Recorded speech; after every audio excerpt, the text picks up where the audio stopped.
ఉపన్యాసాలు ఇచ్చిపోరు కదా సభల్లో ఇచ్చినట్టు. రైట్. తిరుపతిరావు గారు, ఇప్పుడు మీ వంతు అంటే విశాఖ స్టీల్ ప్లాంట్ గురించి కూడా ఆయన మాట్లాడాడు. మరి ఆయన ఉన్నప్పుడు అసలు ఏం ప్రయత్నం చేశాడు, ఏమైంది? తర్వాత ఇందాక నేను కాన్షియస్గానే అన్నాను, తిరుపతిరావు గారు అంటే భయం జగన్కి, అంటే మోడీ అంటే భయం, అమిత్ షా అంటే భయం, మాధవ్ అంటే భయం, మాణిక్యరావు గారును లేకపోతే అక్కడ ఇంకా ఎవరున్నారు తెలుగుదేశం పార్టీ నాయకులు అంటే ఏదైనా అనేసి పోవచ్చు. పవన్ కళ్యాణ్ అయితే ఇప్పుడు పవన్ కళ్యాణ్ కూడా ఏదైనా అన్నట్లేడు నిన్న, లోపల వేయాలన్నాడు. ఓకే, వాళ్ళ ముగ్గురిని లోపల వేయాలన్నాడు తిరుపతిరావు గారు.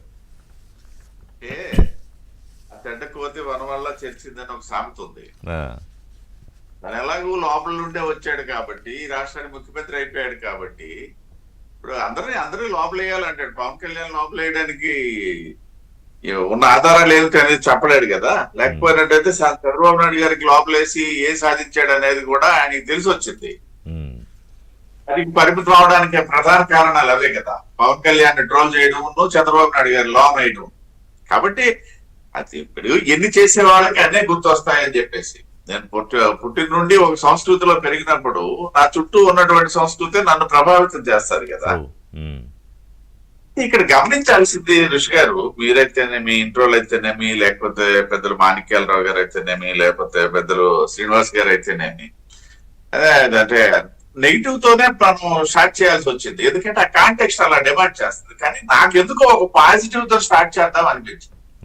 ఏంటంటే ప్రజాస్వామ్యంలో ప్రభుత్వాధినేత తర్వాతి స్థానం అవునన్నా కాదన్నా ఏ మంత్రికి చెందదండి, ప్రతిపక్ష నేతకే చెందుతుంది ప్రజాస్వామ్యం. ఈయన హోదా ఉందా లేదా, అడుగుతున్నాడా లేదా, అడిగితే ఇస్తామా లేదా, ఇవన్నీ వేరే అంశాలు. అయితే ఈ రాష్ట్రానికి 10 సీట్లతో వచ్చినా సరే ప్రతిపక్ష నేతే. ప్రతిపక్ష నేతగా ఈ రాష్ట్రంలో ఉండడం లేదు సరే కదా, కనీసం ఈ రూపేనైనా అప్పుడప్పుడు రాష్ట్రానికి వస్తూ 1 గంట 2 గంటలు 3 గంటలు ప్రెస్ మీట్ అనేది కాదు, అదేదో పాత సినిమా. మీరు ఏదో సినిమాతో ఆగిపోయారు, ఈ కొత్త సినిమా లేదు, అంతసేపు చూసే ఓకే అవుతుంది. పాత సినిమా చూపించాడు కాబట్టి సంతోషిద్దామని చెప్పేసి నేను పాజిటివ్ గా ఆలోచిస్తున్నా. ఎందుకు అనేసి అట్లీస్ట్ ఏం వాగాడా, ఏం మాట్లాడా, లేకపోతే ఈ రాష్ట్రానికి ఆ మాటల వల్ల ఏమైనా ఉపయోగం ఉందా, లేకపోతే ఏంటి వాళ్ళ పేపర్లో రాసుకోవడానికే, వాళ్ళ టీవీలో చూపుకోవడానికే, ఇవన్నీ అంశాలు పక్కన పెడితే కనీసం ప్రతిపక్ష నేత ఈ నెలకో 2 నెలలకు ఒకసారి ఇలాగనే వచ్చి కనబడుతున్నాడు అంటే ప్రజాస్వామ్యం గర్విస్తుందని చెప్పేసి నేను భావిస్తాను. ఎవరైనా అదే భావించాలి. సరే, వ్యాఖ్యానాలకు వస్తే ఇక్కడ మనం ఒకటి ఆలోచించాలా.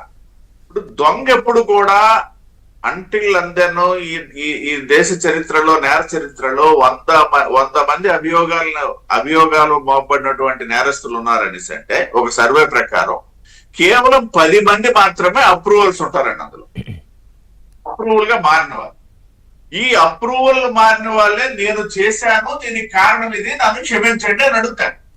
కానీ మిగతా 90 మంది ఎప్పుడు చేయలేదనే చెప్తాడు. సో ఆయన మెజారిటీ వర్గం వైపు ఉన్నాడు జగన్మోహన్ రెడ్డి, నేనేది చేయలేదు. రెండవది ఏంటనేసి అంటే ఆయన ఈ రాష్ట్రంలో ప్రధాన ప్రతిపక్ష నేతగా వచ్చాడు. ఇది రాష్ట్రం విడిపోయినటువంటి మొదటి సందర్భం. రెండో పరిస్థితి రాష్ట్రానికి ముఖ్యమంత్రి అయ్యాడు. అప్పటికే ఆయన మీద ఏమీ కేసులు లేకుండా నిర్దోషిగా ఉన్నటువంటి వ్యక్తి అయితే కాదు. కరెక్ట్. దాదాపు 38 కేసులు వివిధ రూపాల్లో ఉండి 10-15 ఏళ్ళు ఆ కేసుల కోసం కోర్టుల్లో తిరిగి, కోర్టులో బెయిల్ తెచ్చుకొని ప్రజా క్షేత్రంలో ఉండి ప్రతిపక్ష నేత అయ్యాడు. ఆ తర్వాత రాష్ట్రానికి ముఖ్యమంత్రి అయ్యాడు. తర్వాత ఏది అవలేదు అనుకోండి, అది వేరే విషయం. ఏది అవలేదు అనుకోండి, ఆ పరిస్థితి లేదు.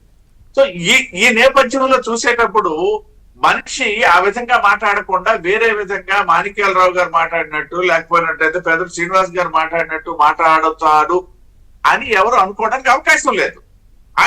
ఆయన వచ్చినటువంటి మాట అలాంటిది. నేను వచ్చినటువంటి మాట ఏదైతే నా తాలూకా మాట అదే అవుతుంది కదా. రెండోది పరకామణి గురుకుండా మీరు అబ్జర్వ్ చేశారో లేదో, నిన్న మొన్న ఈ మధ్య డెవలప్మెంట్స్ చూస్తే ఏదైతే ఈ $8 పట్టుకోవడము, దానికి సంబంధించి 14 కోట్లు కట్టించడము, ఇవన్నీ నేపథ్యంలో గతంలో ఏదైతే ఆ నేరస్తుడు గతంలో 30 సంవత్సరాలుగా అక్కడ పనిచేస్తున్నాడు తిరుమలలో, ఈ 30 సంవత్సరాల్లో ఇంకా గతంలో చంద్రబాబు నాయుడు గారు ముఖ్యమంత్రిగా ఉండేటప్పుడు దేవాదాయ శాఖ మంత్రిగా మాణిక్యాలరావు గారు ఉన్న సమయాన్ని కూడా వాళ్ళు గుర్తు చేస్తున్నారు. అప్పుడు కూడా ఇవి చేశాడేమో. చూడండి గమ్మత్తైన విషయం, అంటే నేరాన్ని వాళ్ళు ఎక్కడికి వెళ్ళిపోతున్నారో చూడండి. ఇది అంటే ఒక వితండ వాదన లేకపోతే విచిత్ర వాదన అనొచ్చు మనం. అంతే కదా. ఇప్పుడు నెయ్యి విషయంలో కూడా అదే మాట్లాడారు కదా. ఇప్పుడు అంతకుముందు కూడా వచ్చింది, అంతకుముందు తక్కువగా ఇచ్చారు అంటే అప్పుడు కూడా కల్తీ చేశారు